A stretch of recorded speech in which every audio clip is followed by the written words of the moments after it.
Well, that needle scale and got rid of all that stuff in about 10 seconds. It looks like the weld that I thought I had doesn't exist anymore.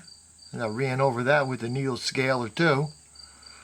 I'm just going to have to get in there with a welding rod and weld it together.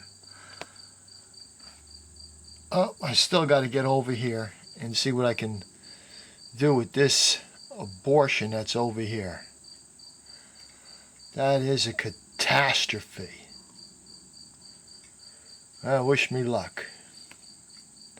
Good thing I got a acetylene torch. Now this is what it looks like from inside of the frame. Well, from sitting directly underneath the car. The body's jacked up over this car. We have to grind all this off till it's level. Then somehow we got to grind off the stuff that's on the inside till it's pretty level. Then we have to tack all that on. And then we got to tack in that bottom piece too. Drill holes through the bottom. Well, we'll show you that as we go along. We got to grind this off with a grinder.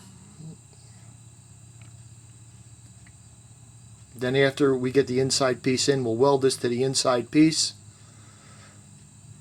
And hopefully it'll blend in pretty good. Now we have our reinforcement piece set up in here. We just laid it in and we're holding it down with a C-clamp.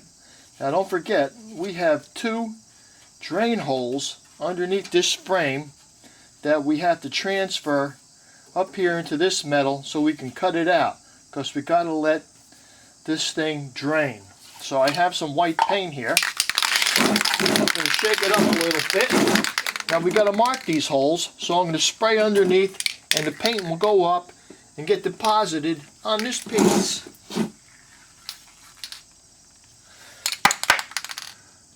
You know, I just tried this thing out and it doesn't work. I can't believe it.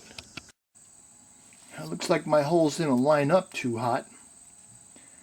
Looks like I'm going to have to get my torch out and cut this metal away like this.